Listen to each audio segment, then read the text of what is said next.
and under the command of the Barcas.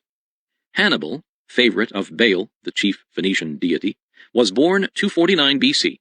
He had been a mere stripling when he first accompanied his father to Spain in 236 BC. He had always shown clear-cut powers of intellect, and had received the best of educations, under the careful scrutiny of Hamilcar, who was equally fond of the lad and proud of his evident capacity.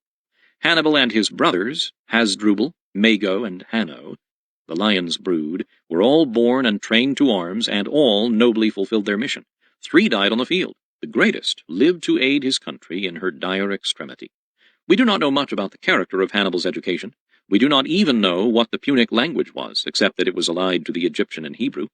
That it had a literature of its own we are told by the Roman historians, and Mago's book on agriculture, an exhaustive treatise in 28 volumes, and the only work of which we are informed was translated into Latin and was the chief textbook in Italy. We cannot fail to recognize the ability of the Carthaginians. We know that they came of the stock to which we owe our letters, but Carthage was so utterly destroyed that not a vestige remains to tell us the literary status of the London of antiquity. Prophetic, indeed, had been the exclamation of Cato, Delenda est Carthago. We know that Carthage had borrowed much of the Greeks, and no doubt this was true in a literary as it had been in a military sense, though indeed the Greeks and Carthaginians were jealous of one another in a commercial way. Dion Cassius states that Hannibal had studied all that the Greeks could teach, and while the Carthaginians as a nation were chiefly distinguished for their ability to turn all they handled to gold, the Barca family had aspirations far above mere filthy lucre. There can be no question whatever, from the uniform leaning of the little testimony we have upon the subject, that Hannibal's vast intellect was supplemented by a mind stored with all that was then known to the world as great and beautiful, and his character has descended to us throughout the ages, pure beyond the power of his enemies to stain. Love of his native land and intense hatred of Rome had been Hannibal's hourly lesson since he could first speak, and while his education was of the most liberal character, it was chiefly directed to the department of war. Hannibal remained in his father's camp 9 years. During this period he was constantly in the field, and was near his father when he fell in battle. He was then sent back to Carthage, some say at an earlier date, the better to continue his education. At all events, he went home upon his father's death, but he returned to Spain in 224 BC at the age of 25, called thither by Hasdrubal, and in the next 3 years received his maturer military training in the field, as commandant of Hasdrubal's cavalry. Titus Livius, who harbored a solid Roman hatred of Hannibal, and has in the same breath abundant ill to say of him, gives us this photograph of the young chief. No sooner had he arrived than Hannibal drew the whole army towards him. The old soldiers fancied they saw Hamilcar in his youth given back to them. The same bright look, the same fire in his eye, the same trick of countenance and features. But soon he proved that to be his father's son was not his highest recommendation. Never was one in the same spirit more skillful to meet opposition, to obey or to command. It was hard to decide whether he was more dear to the chief or to the army. Neither did Hasdrubal more readily place any one at the head when courage or activity were required, nor were the soldiers under any other leader so full of confidence and daring. He entered danger with the greatest mettle. He comported himself in danger with the greatest unconcern. By no difficulties could his body be tired, his ardor dampened. Heat and cold he suffered with equal endurance. The amount of his food and drink was gauged by natural needs and not by pleasure. The time of waking and sleeping depended not on the distinction of day and night. What time was left from business he devoted to rest, and this was not brought on by either a soft couch or by quiet. Many have often seen him, covered by a short field cloak, lying on the ground betwixt the outposts and sentinels of the soldiers. His clothing in no wise distinguished him from his fellows. His weapons and horses attracted everyone's eye. He was by long odds the best rider, the best marcher. He went into battle the first, he came out of it the last. He served 3 years under Hasdrubal's supreme command, and left nothing unobserved which he who desires to become a great captain ought to see and to do. Thus equipped, it was by no means strange that Hannibal should succeed to the command. The manner in which he used his power forms one of the greatest pages in history. Hannibal early declared that he would complete the conquest of all Spain, and it was a family secret that such a conquest was but the first step towards carrying the war into Italy, but he was wise enough to keep his own counsel on the latter point, and to follow up the excellent plans of his father and Hasdrubal towards making his position on the peninsula impregnable. The plan which this young chieftain carried in his head was no doubt the original conception of Hamilcar, and had by him been impressed upon his son-in-law and son. But the crude conception had long been seething in the soul of Hannibal, and it was his brain which truly gave the project birth, as it was his hand which carried it through to the close. The colossal nature of the plan, its magnificent daring, its boundless self-confidence, its contempt of danger, no less than the extraordinary manner of its execution in the succeeding years, are equalled only by Alexander's setting forth, also but a youth, to conquer the illimitable possessions of the great king. But Hannibal was far from being a mere dreamer. He well knew that he could not invade Italy without exceptional material resources, in addition to the motive power furnished by his well-equipped head and self-reliant heart. He recognized that he had the Pyrenees and the Alps to cross, in addition to many mighty rivers, and that these, difficult indeed for small bodies of troops going from one friendly land to another, even at an auspicious season, might be all but insurmountable for an army of invasion, particularly his, which must be accompanied by long and heavy trains, as well as a number of elephants. Nor were these natural obstacles any worse than the possible opposition of the warlike Gauls, through whose land he must pass upon his way. He was wise enough to contemplate no actual movement until all his preparations were made, his army perfectly equipped, his base reliable, and his projected advance reconnoitered. Hannibal, owing to the political combinations, could not rely on help from Carthage. The peace party was again in the ascendant, and would not allow him to declare war. He was a mere servant of the Senate, with his hands tied, and liable at any moment to be recalled, though the wealth and influence of the Barcas and the results accomplished had long left them in control of Spain.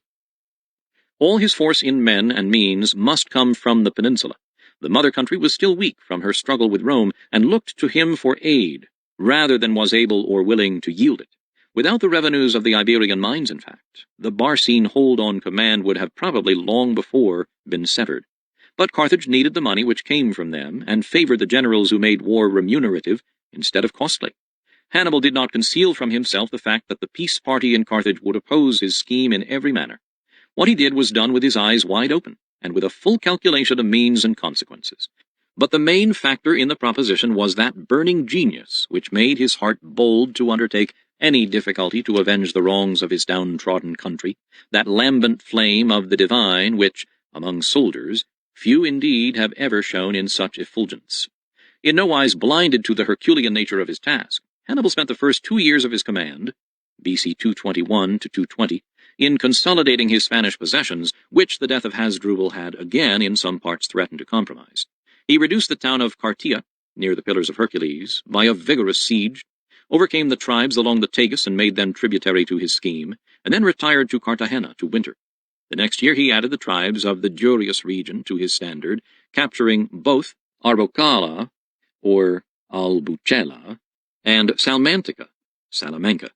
His liberality to his soldiers, both from the public purse and still more from his private fortune, was a means of keeping them devoted to his person no less than that pride which, of all subordinates, the soldier most truly feels for his successful chief.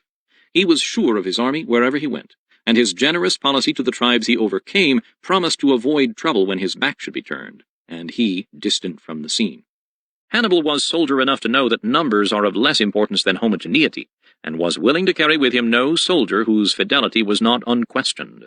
And yet it is probable that nothing less than the wonderful personal influence of this young general, an influence shown but seldom in history, would have been able to weld these diverse elements into a mass capable of such unity of action as the army of Italy showed.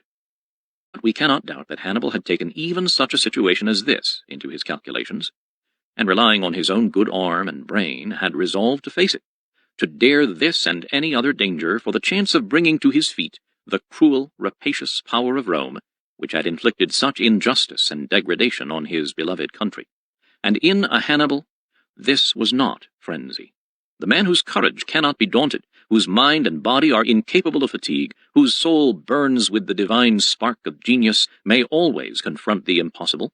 And Hannibal had faced all this with a full knowledge of what he was about to do.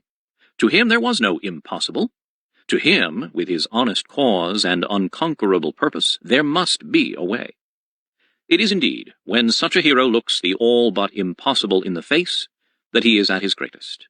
It is here that he shines forth, clad in all his virtue.